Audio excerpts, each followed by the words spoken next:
better.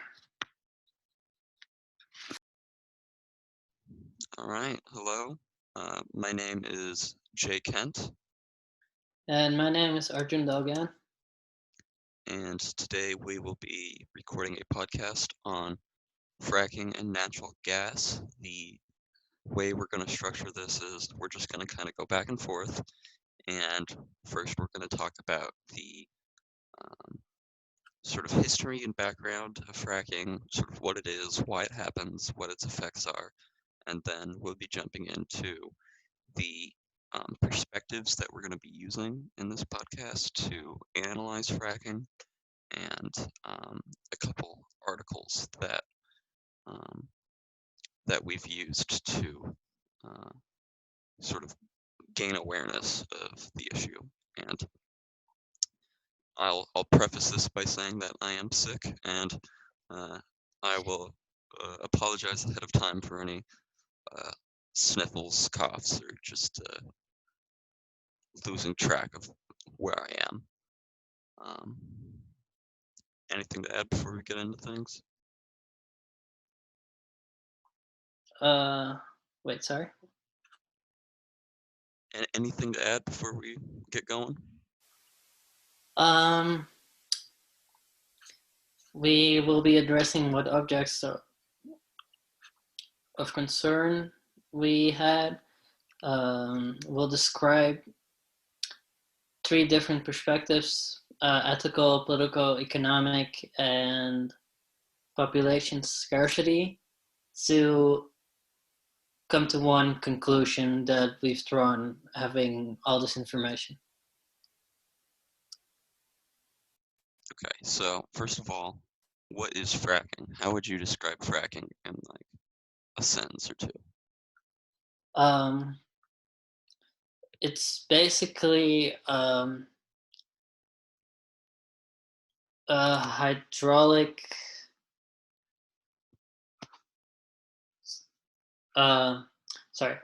hydraulic substances are drilled into the ground to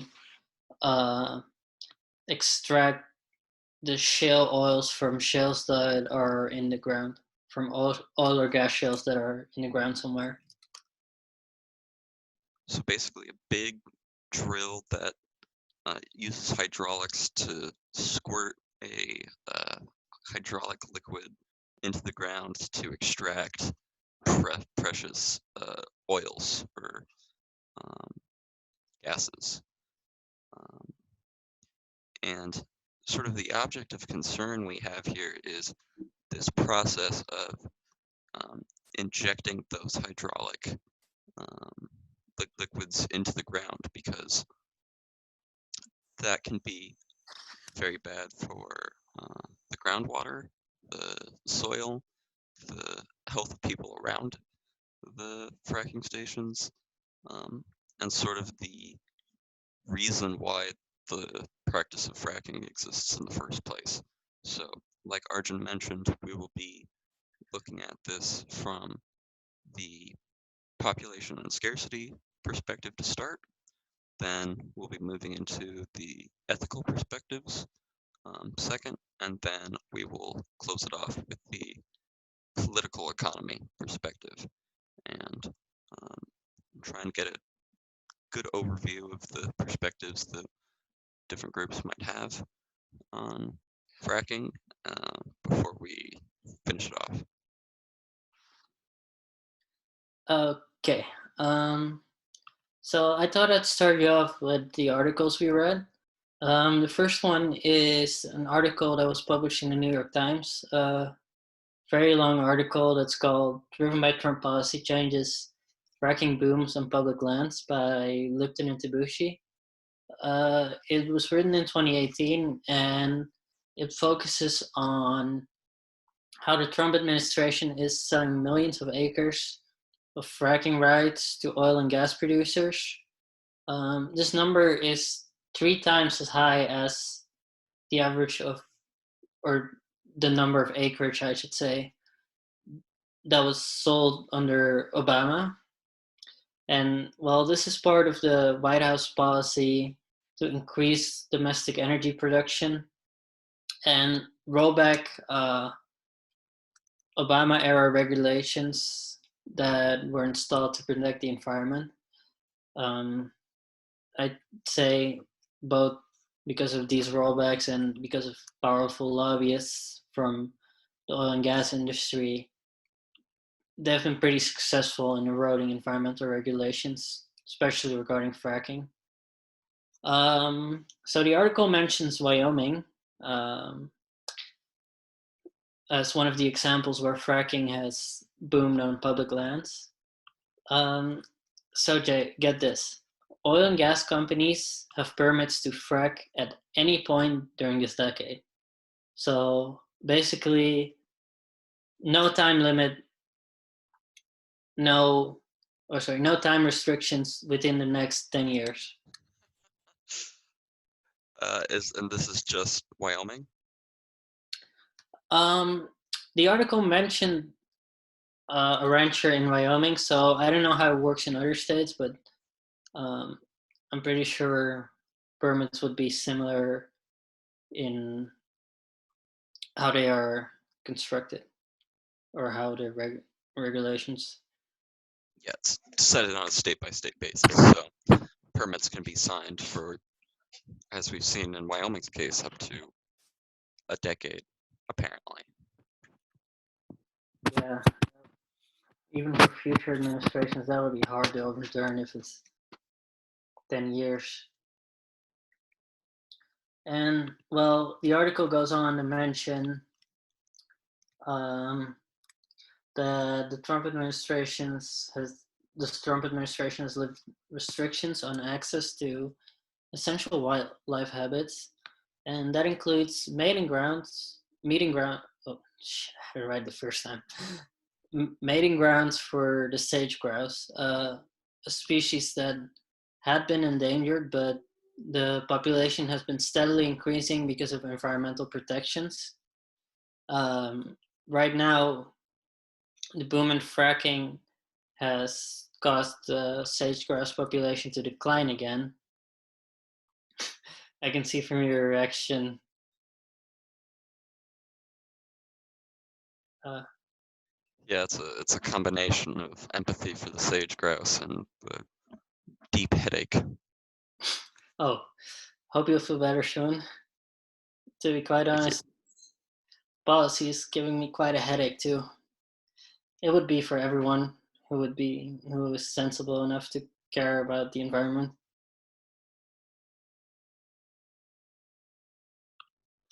Anyhow, what's even more concerning perhaps is that there's so much methane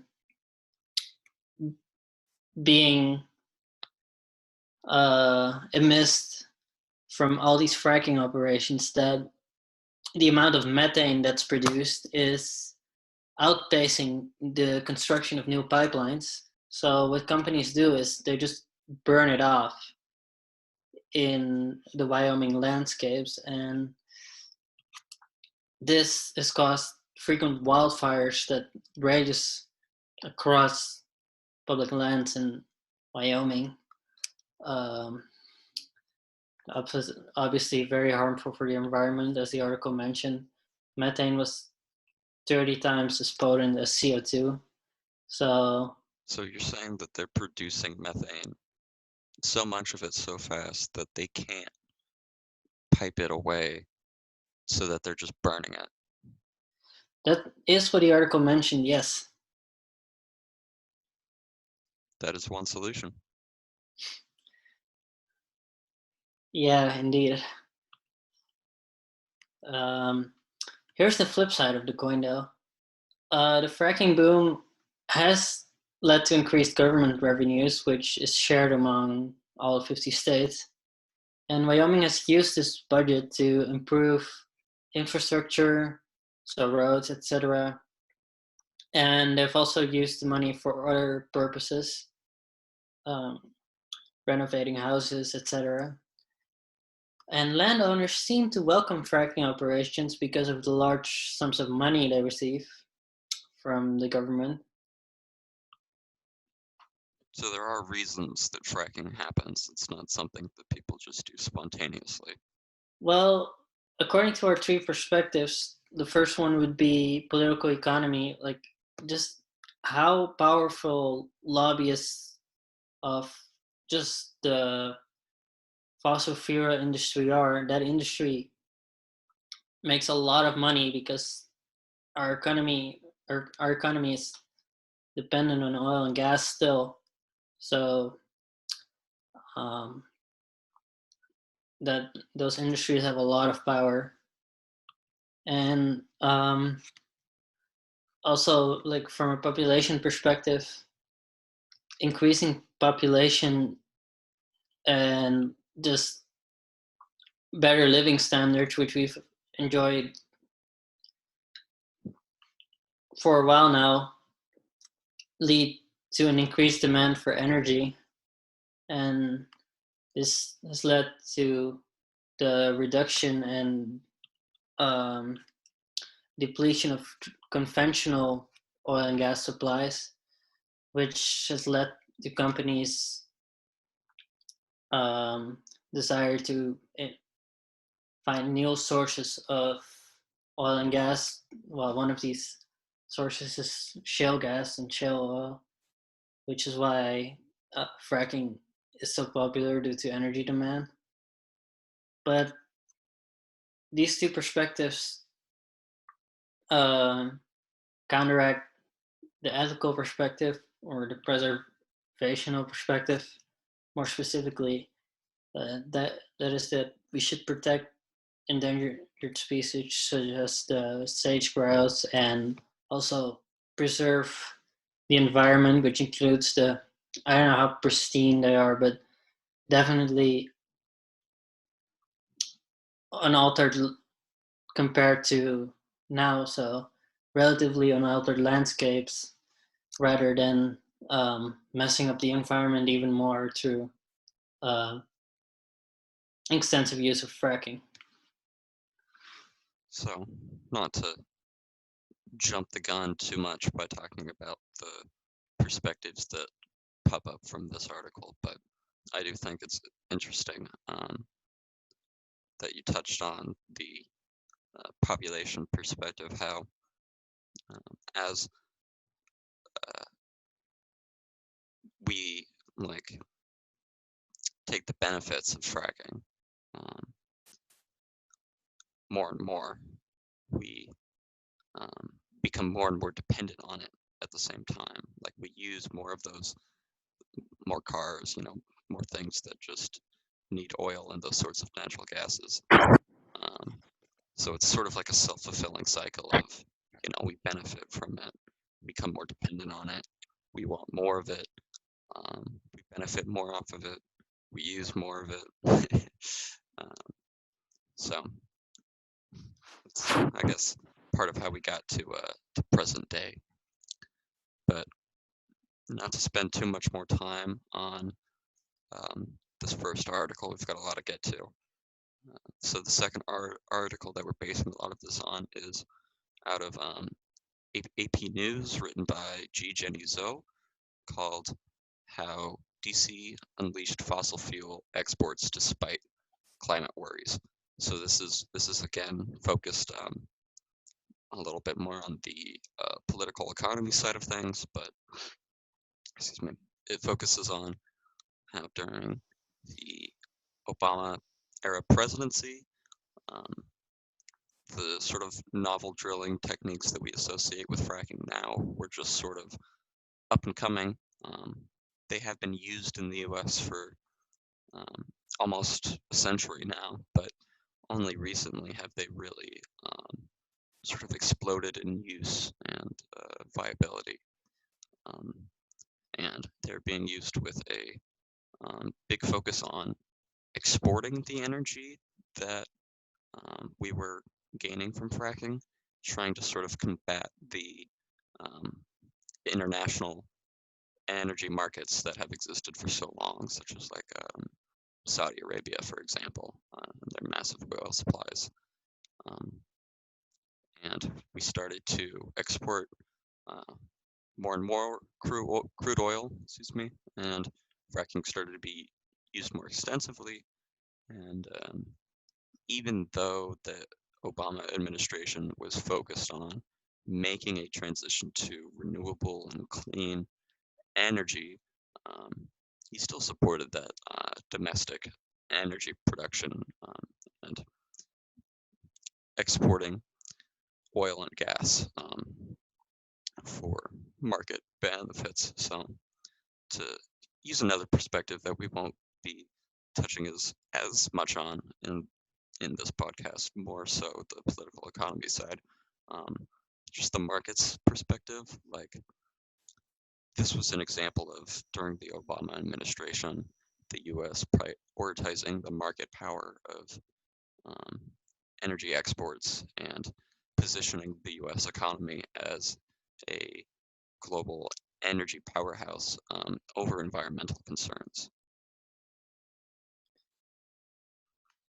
Yeah, definitely. I think what's an important factor here is how the U.S. has traditionally been dependent on mostly the Middle East, but you could also argue other OPEC countries for energy production or for energy import rather. And now this whole fracking boom and discoveries of shale gas has given the US an opportunity to become energy independent and even become a large player on this whole energy market globally. And I think that for the US government was just too good of an opportunity to pass up, even though this did mean um, abandoning some of its environmental policy that was focused on protecting the environment and transitioning to more of a green economy. So about halfway through there, you mentioned OPEC. Do you want to talk a little bit more about what that is and what effect that has on the global market before we jump into our first perspective? Sure. So OPEC is the organization of the petroleum exporting countries, and it's um, an international cartel that's responsible for about 44%, so nearly half of global oil production, and even more. Uh, it's responsible for 85.5% of the world's proven oil reserves. Basically, the organization coordinates and unifies petroleum policies to ensure a stabilization of oil markets. So um, to not keep the price from falling too much, so that the revenue will collapse, or from oil prices to skyrocket, in which case people will look for alternatives. Um, And the U.S. is not. And the U.S. is not a part of OPEC. no. Notable members are, for example, Iran, Iraq, Kuwait, Libya, Nigeria, and as you mentioned earlier, Saudi Arabia, which is the de facto leader of OPEC.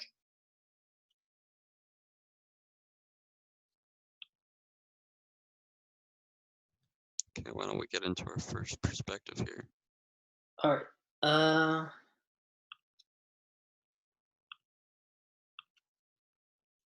So our first perspective is called population and scarcity.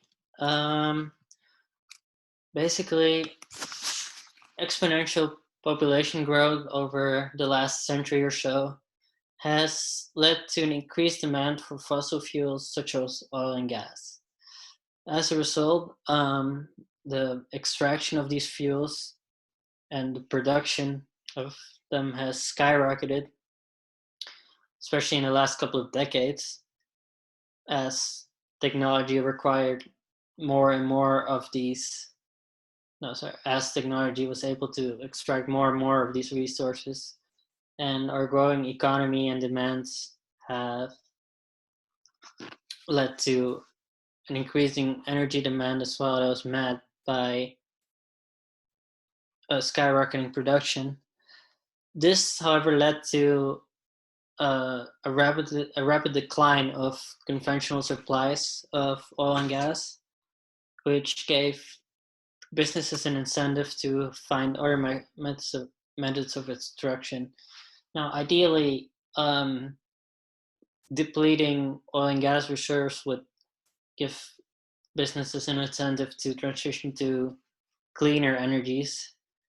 But as we know, it turns out that shale gas and shale oil were lucrative opportunities that provided a huge amount of oil and gas that were able to be extracted through novel technologies, as you mentioned, fracking, and this enabled companies to increase their supply of oil and gas and thereby respond to the increased demand for fossil fuels that resulted from an ever-growing world population. Um, I guess we could talk about what kind of health implications fracking has. So, um, groundwater could be contaminated with chemicals that's used in the process of hydraulic fracking, which could be a health hazard for many Americans, depending on whether water goes into our faucets.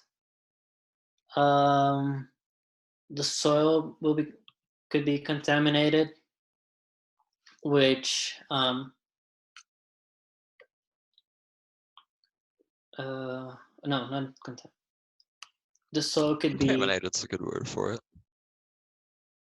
yes, but also it could lead to earthquakes, as many sites, for example, in I think Pennsylvania, where earthquakes aren't common like here in California, have reported earthquakes, and these earthquakes were um, emerged as a result of fracking that's been extensively used.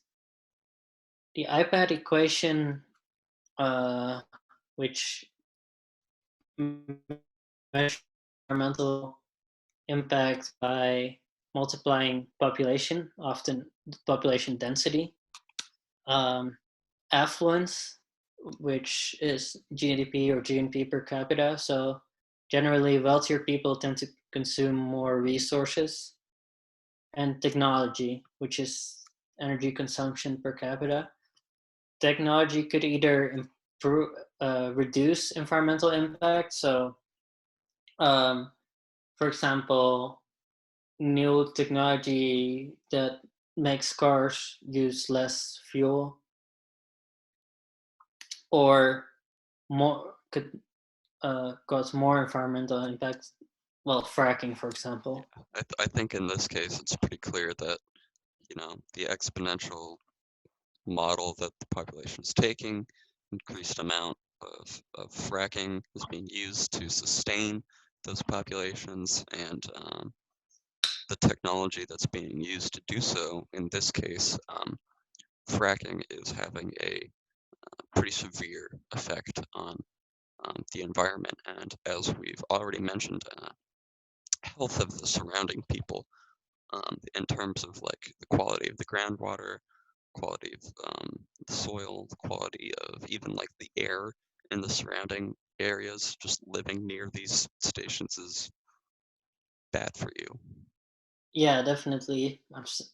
I've even seen a documentary where someone turned on their faucet. Their house was near a fracking site, and just hovered a lighter over it, and there was one pretty visible flame coming out of the faucet. So it's not especially safe to live near these sites. So much natural gas and hydraulic fluid had seeped from these fracking drills into um, like drinking water supplies, enough to light and hold a flame through a faucet. Yeah, I mean, even in popular culture, I don't know if you watch BoJack Horseman. Oh yes, one of my favorite shows. Same. So there was this episode about fracking, um, where one of the main characters runs for governor, promotes fracking, and ends up uh, letting companies frack in their backyard. And you see his wife turning on the faucet, and she just gets second-degree burns simply because she turns on the faucet. I don't remember that exact episode, but that sounds right for the show. Anyhow, it's been widely documented that fracking has safety hazards that's come for people who live near fracking sites. And I think before we move off the iPad curve, I think it would be worthwhile to, or not curve equation, to talk a little more about like the affluence side of things. I definitely think that oil and fracking has been one of like the main, like we've already mentioned briefly, the market's perspective, how um, there's a lot of money to be made in this industry, and that um, wealthier people tend to be more correlated with more resource consumption. Um, and fracking and oil drilling is just another step in this cycle, in this process of um, keeping the rich rich and keeping the people who have money, keeping those, keeping like oil barrels stocked, and keeping our markets strong um, at the cost of environmental impact. Um, yes. So not only that, the areas in which fracking is popular, um, they cause quite an amount of inequality that's in the U.S. That's present in the U.S. So my econ professor mentioned that, Cut the out a little bit fracking there. You boom wanna say that again? causes, yeah. So the fracking boom causes certain people who work in the fracking industry to gain a lot of money, which means wealth uh, that results being concentrated in the hands of a few companies and areas where fracking is popular. So the oil and gas industry, which is already filled with very affluent people, a very affluent industry, will become even richer while, for example,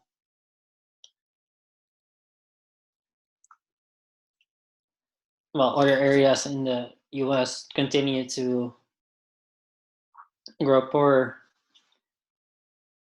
So not only does it cause like income inequality between, well, oil industry executives and employees to a certain degree, it also causes geographic inequality in a sense that the fracking wealth is concentrated in a few areas in the U.S. Um, Texas, New Mexico, Pennsylvania, where the where certain basins are located. That's where the fracking wealth will be concentrated.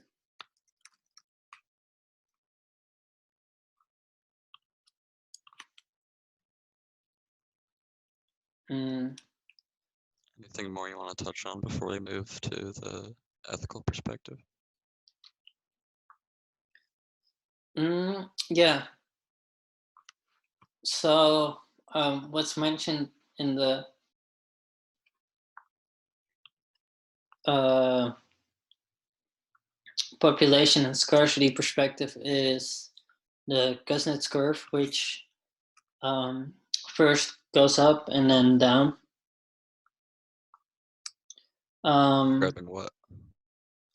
So, at first, during industrial development, um, emissions or environmental impact, they rise because of um, well, all the greenhouse gases that are emitted during industrial development. But then, as an economy grows and evolves, it turns into more of a post-industrial economy, which is focused on the service industry rather than uh, an industry focused on mass production. The environmental impact goes down, so there's less emissions. I I would say the US is in this post-industrial phase, but I'd say because of the fracking boom, at least in the last decade or so, the US has defied this Kuznets curve because emissions will rise exponentially if fracking continues at the same pace it is going right now. So I I think it So in terms of industrialism, it's following the curve, but in terms of environmental impact, it's not following the curve. yeah, exactly. So um what's it called? It's not the curve is not flattening at all if you keep using techniques like fracking that are just so harmful to the environment that um like the article mentioned, if methane is just being flared off on public lands, then that'll be severely impactful to the environment. We'll have And a one very one more note on this before I think we should move on. I think it's like while the US is maybe moving into a or has moved into a post-industrial state, I think that in terms of the political economy perspective of just of the Kuznets curve, um, that the current White House administration is making a concerted and specific effort to attempt to reindustrialize our society in some ways. Um, maybe trying to go backwards on that curve a little bit. Um, so yeah, definitely. Um, what you can also see the administration going backwards in is um, our reliance on fossil fuels. So Obama has basically initiated the transition to green energy. It's been widely discussed, but um, basically, since Trump came around, the US has had a renewed focus on fossil fuels that can be extracted through methods such as fracking. So, in a sense, that's also going backwards in terms of going back to harmful fossil fuels rather than clean energy. okay, cool. I think that's enough on uh, populations and scarcity. We're already like almost a half an hour in, so trying to speed things up just a tad bit. Moving into the ethical perspective. So to talk about the ethical perspective is a bit challenging because there's so many different perspectives that you could take. So what we've done is we've looked at a lot of the different perspectives and then sort of grouped them into two binary categories of pro-fracking and anti-fracking ethics. So do you think we should start with the pro or the anti? Which one? Let's start with the pro. Okay, cool. I think that a few of the like most obvious perspectives that would be anti-fracking would be the environmental conservation and preservation perspectives, which are very similar, but at the same time have very different arguments. The conservationists arguing that resources can and should be used as long as they are used in a sustainable fashion to do the greatest good for the greatest number of people. I think that there's some wiggle room here to say that the conservationists would argue against fracking and that the process is not sustainable. But at this point in our society, it is doing a great good for a great number of people as long as you don't live near one of these fracking drills. And then on the preservationist side of things, that they argue that nature should just be left alone. Wilderness should be like elevated, and that humans should try to intervene as little as possible and that sort of stuff to preserve nature. And I think that to a preservationist, fracking is, something they might see in a nightmare of humans coming into a wilderness landscape and then drilling down and pumping chemicals in and, ruining the environment there. Definitely would be scary. Yeah. So, what about deep and social ecology perspectives? Can you tell us more about what those perspectives entail, and also how they would view fracking?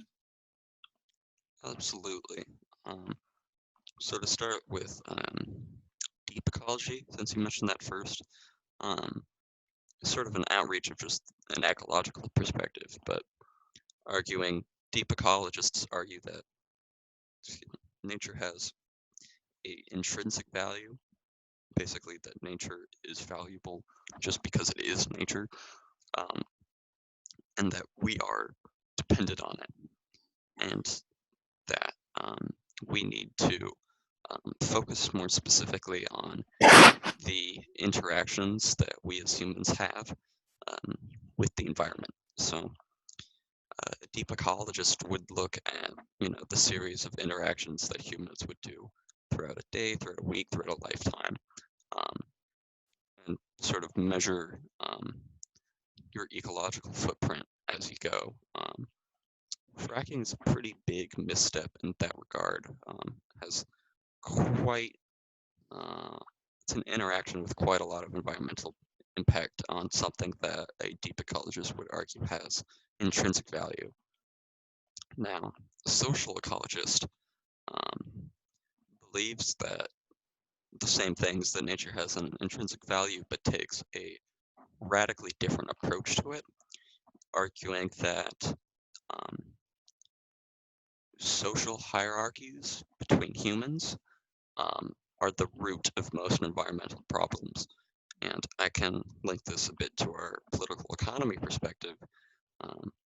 Social ecologists argue that humans exploiting other humans is the result or is the cause of environmental problems. And if you consider some of the contradictions of capitalism as inherently exploitative, most of our market systems could be argued by a social ecologist perspective that we are exploiting the land as a result of markets that are a result of humans exploiting other humans. Interesting. So basically, a social ecologist would argue that um, social inequalities, which I mean, as we both know, are pretty glaring in the U.S., cause environmental degradation that we are seeing today. Yeah, and it's obviously more complex than that. It's not because there are inequalities that there are environmental problems, but it's the same forces that cause those inequalities that cause the environmental impacts, if that makes any sense. Like the forces that keep the rich rich and the poor poor are the same forces that are continuing this process of environmental degradation and impact. So a social ecologist would say, yes, fracking is a problem, but the reason it happens is because capitalists want to keep the poor people poor. That is certainly a theory that that should be discussed. I think there's a lot to that theory as well. Um, is there any other anti-fracking ethical perspective that you'd like to discuss? Um, Moral extensionism, perhaps? Yeah, I mean, I touched on the main ones, but moral extensionism is probably the most obvious or I'd say basic of anti-fracking ethics. Moral extensionists just believe in the expansion of uh, an ethical code to land and plants and animals. So just like how both you and I have a uh, ethic that we believe in, it's right to do this, it's wrong to do that. Um, Moral extensionism just is um, expanding that code of ethics that we live by to also apply to the land and the animals and plants around us. So, wouldn't kill a human, you wouldn't kill the groundwater by fracking. Um, I think it's a pretty good standpoint, but can be tough when you have those personal ethics and beliefs, and then you come up against the forces of a global capitalism. Um, it's hard to reconcile. Yeah, definitely. There's certainly multiple perspectives at work here. If it was only if it were only as easy as we don't kill other humans, we don't burn off the landscape with net. Yeah, we net we can only wish. we can only wish, indeed. So what about the pro-fracking perspectives? What do those perspectives say, and what are they? So I only highlighted two different pro-fracking ethics: the Dominion Thesis and Utilitarian. So I would say that the Dominion Thesis is the most archaic of the two, and the Utilitarian is probably the most widespread, maybe of all of these. Uh, the Dominion Thesis states that humans have absolute power of some sort and should be able to control nature and use it how they wish. Um, this is a bit biblical, a bit um, extremist. I'd say that just humans have some divine right to nature and should just be able to do whatever. Um, it also just ignores the facts that nature does have an impact on ourselves, um, and that if we do have, we do, if we do choose to destroy nature, we are also choosing to destroy ourselves.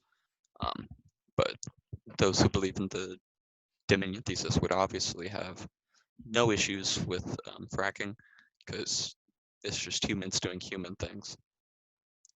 And the utilitarians believe that nature, as opposed to um, like the deeper social ecologists or the conservationists and preservationists who believe that nature has some sort of intrinsic value that must be preserved, um, that nature has no intrinsic value and that its only value is in its usefulness to humans.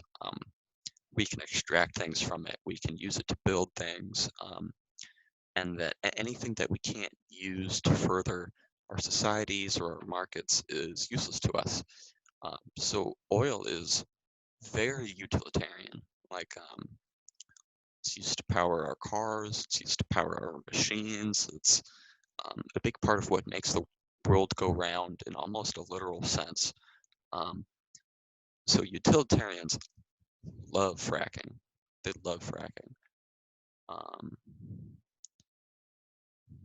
but the belief that nature is only has value if it's useful is a tough one. Yeah, certainly. I think it's kind of ironic how um, before this whole COVID-19 pandemic, humans have been um, exploiting nature, practicing fracking extensively, stuff like that. And right now, because of the virus, most humans are just on lockdown, and nature is still nature as it is. It survives without worrying about the virus or without humans in general. Nature is the virus. True. Very sharp, very sharp observation there. But I mean, like natural landscapes in particular. So, um, what I would want to say about well, more about utilitarianism than about the Dominion thesis, because as you said, the Dominion thesis is kind of archaic. Um, if you over exploit nature, then there is no use for it to humans anymore. Like once a resource is depleted, it's gone. Natural resources are finite, and for a utilitarian to use them all up is, this is one of the contradictions of capitalism. You can't just keep using stuff for short-term gain or even long-term gain, because eventually there's no more stuff to use. Yeah, that's called the tragedy of the commons. And indeed, if utilitarian perspectives are continued and perpetuated, then there will be a day where a lot of our natural resources are depleted and people have to scramble to find other ways to keep our economies and our daily lives going. I think that overall, um, it's pretty clear that there's more ethical standpoints that are sort of anti-fracking. I think even if that's true, I think that utilitarian is probably one of the most common, and maybe conservationist, close second, maybe first. But I think another big one that isn't really often included is just ignorance as a ethics, just not coping with it on any level, not acknowledging that there's a problem in the first place, and not having an ethic on it, and just allowing it to happen. Yeah, definitely. Or I don't know if this is called ignorance, but just prioritizing whatever monetary gains you can get from fracking and indeed yet ignoring everything else that's relevant.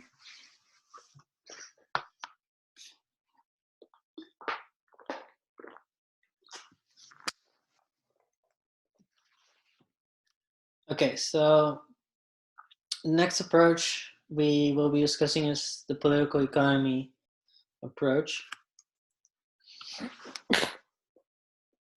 Bless you. Thank you. Excuse me.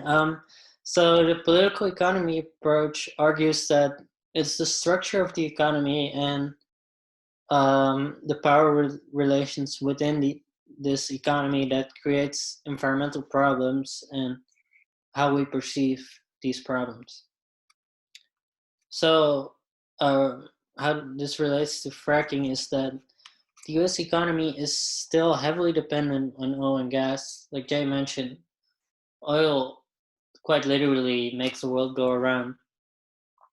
Um, as a result, these industries are very powerful and have enough money to extensively lobby for fracking and just environmental deregulations in general.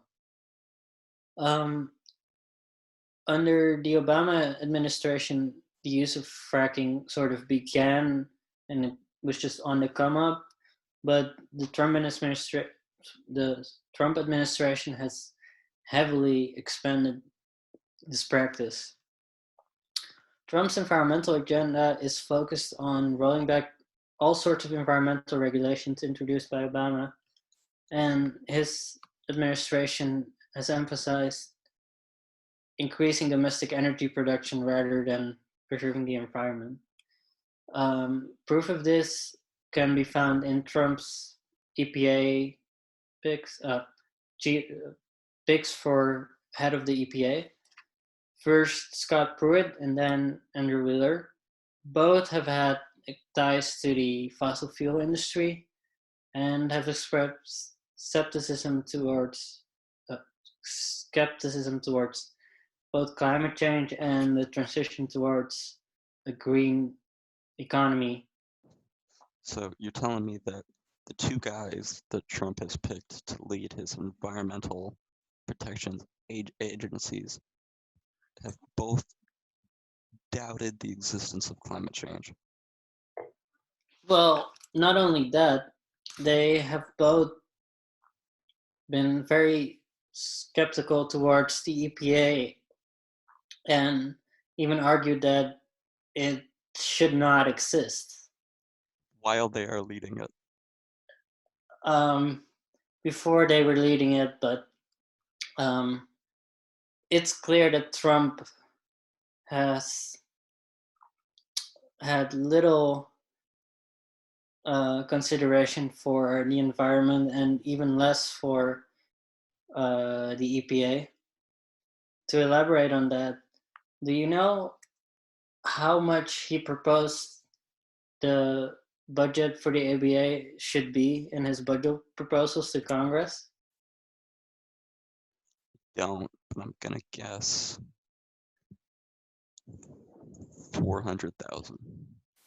Zero. He proposed it to be zero. So Well, that didn't help my headache. no. What's it called? And how's the EPA doing now during the pandemic that we're facing? Um, Excuse me to get water. that's a good question, actually.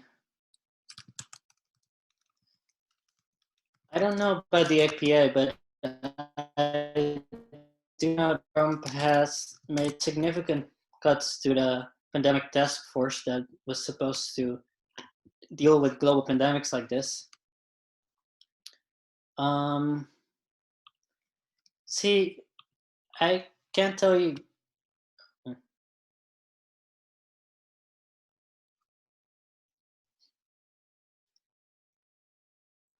Well, let's just wait till he's back. Okay, there he is. So, Jay, I can't tell you how the EPA is doing right now, but here's what I can tell you about Trump's policy towards vital government agencies, I should say.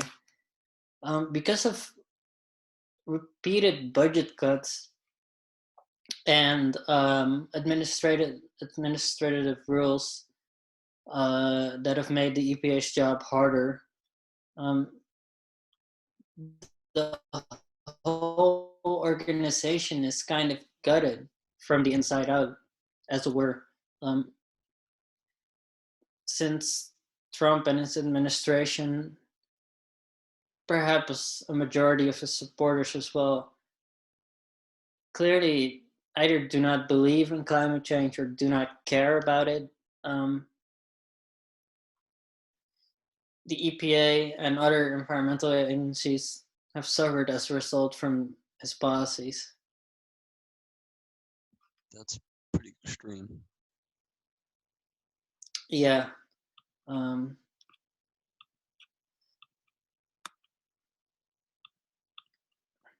as a side note, I'm pretty glad that I don't live near any fracking drills, so I can drink from my sink. Same. And not have to deal with second-degree burns whenever I turn on the faucet.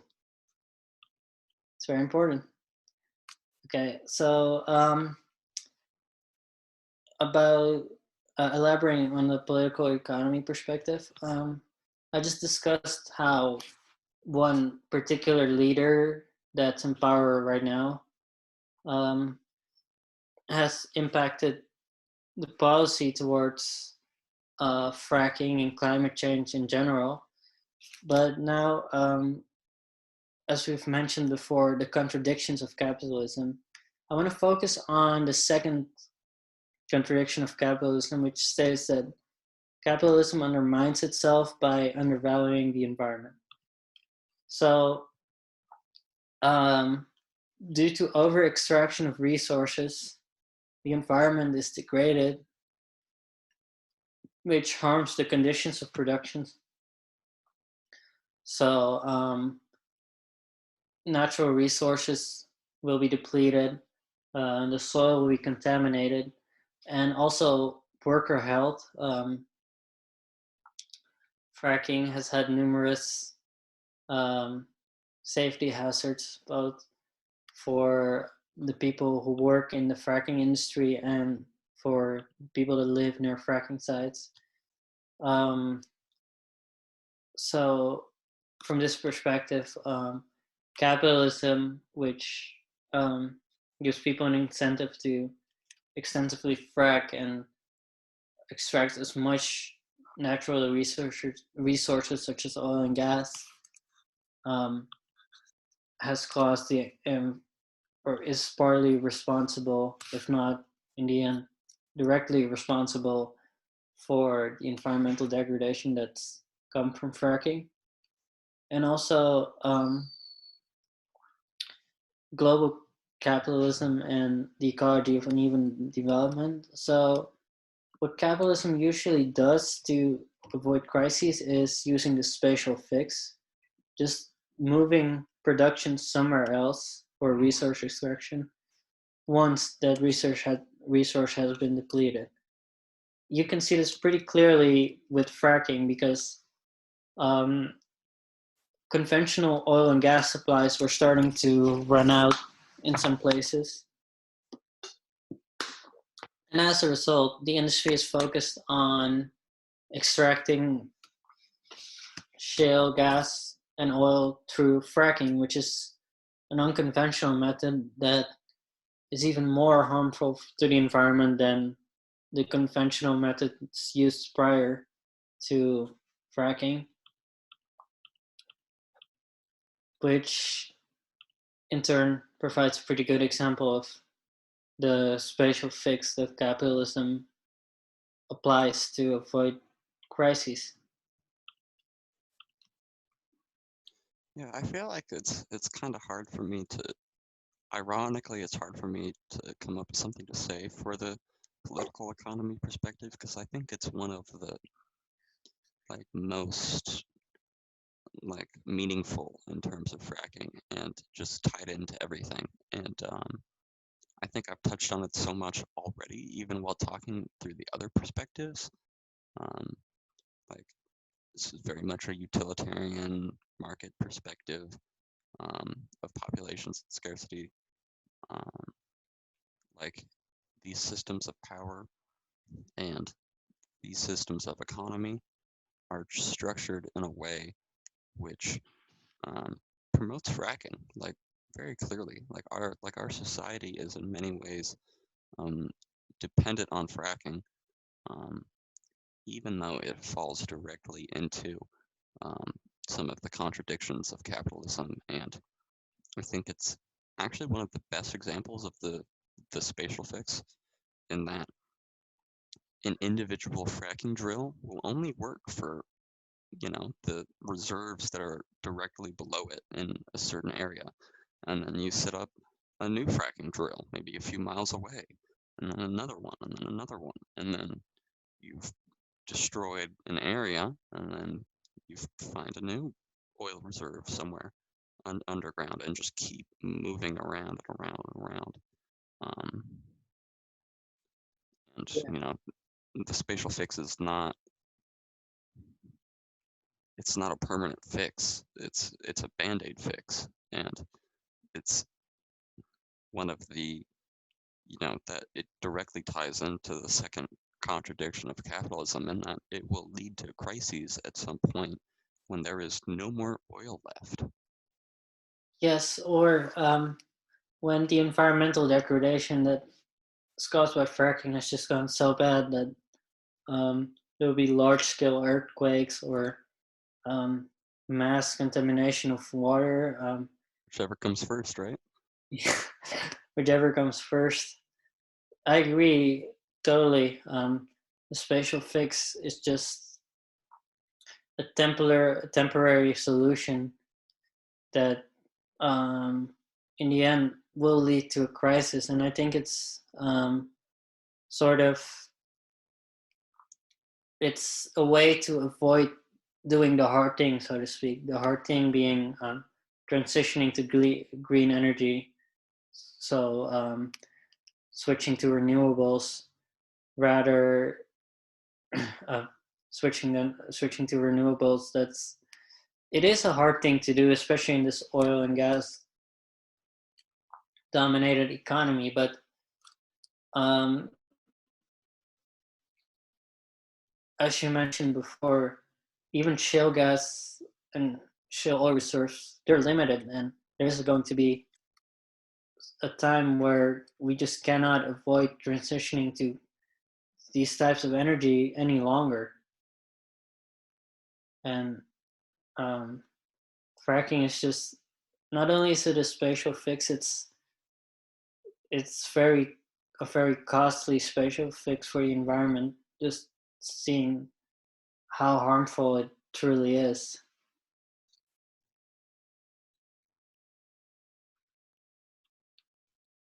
I think this is a good point to kind of wrap things up, make our conclusion here. Fracking, I think it's pretty clear what our stance is on fracking. But I wanted to briefly go over the three perspectives that we used again, sort of just highlight the main concepts. First we touched on the population and scarcity perspective, that as population grows exponentially, fracking becomes exponentially more attractive, which is why it has been used in the first place, even though it has significant health detriments to those living around it. The iPad equation, how wealth and technology can be a force for either environmental degradation or environmental preservation. In this case, very clearly environmental degradation for the benefit of the market, and that we need to flatten the Kuznets curve, get out of that industrial cycle, try and limit our environmental impacts instead of going backwards on the cycle as the Trump administration is trying. And then the ethical perspective was what we touched on second, where the utilitarians and moralists differ, but the widest range of environmental ethics would pretty clearly strongly oppose fracking for a variety of reasons, whether it's respecting the land or respecting or preserving nature, or just not running out of natural resources.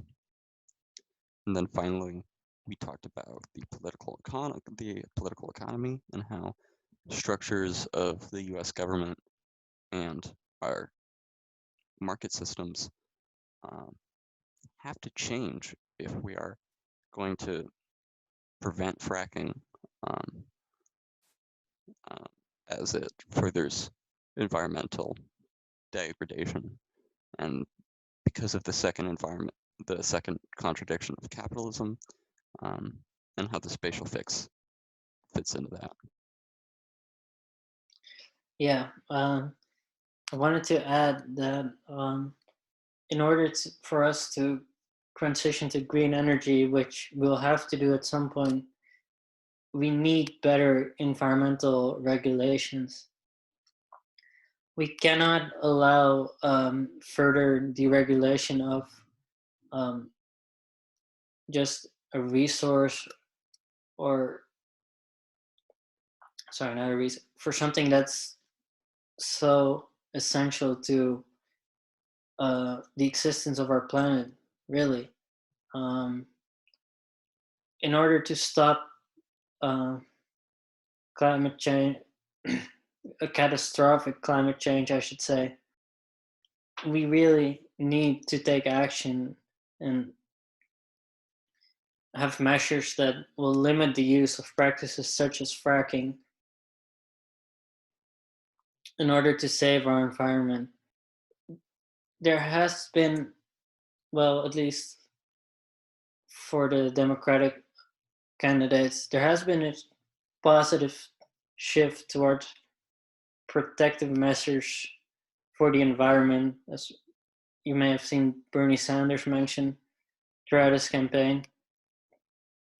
But his message was simple, and I'll echo that here. We need to stop climate change, and in order to do that, we need to stop fracking. Yeah, it's a tough task, but it's one very needed. I guess to end it off, uh, speak on one final question.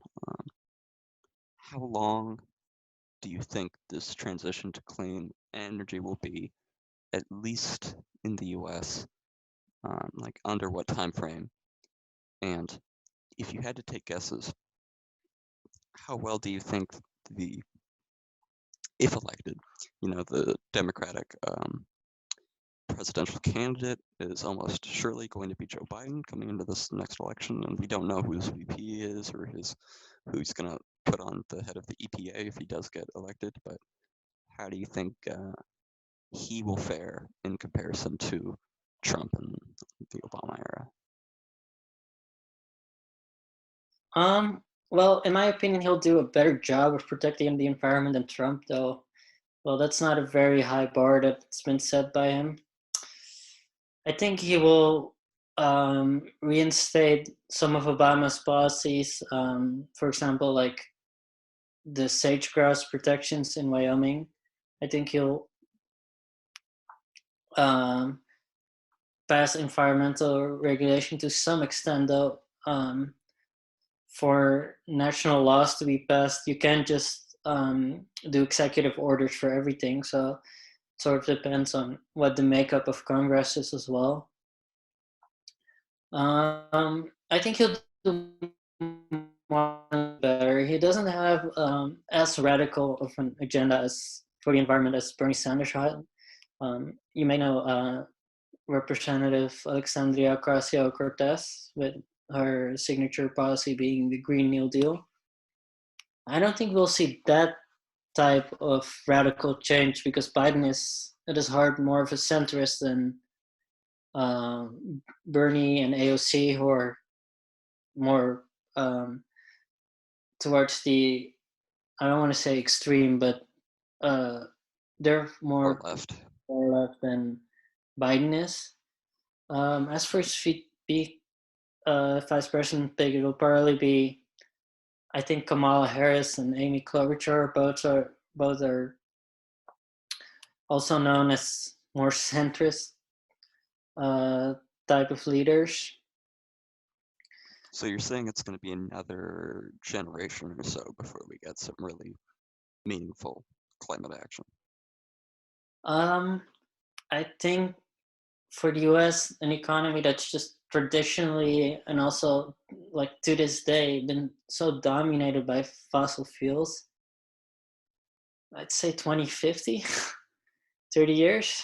2050. So that's a little past the UN 2030 Sustainable Development Goals. But if we can get there, we can get there. Just hope it's not too late, man. Any final comments before we stop the recording here? Um, yes. If this COVID-19 pandemic has taught us something, it's to value the stuff that makes our life beautiful, and that's nature. We should focus on protecting the environment once this is over as well. It's beautiful. I do miss going outside. Oh God, I miss it so much. Well, So in nice. in conclusion, thank you for listening. Fracking is a bad thing. We should stop it. Hopefully, the EPA will um, become functional soon. Um, and yeah, we'll leave it at that. Thank you once more for listening. Thanks for listening.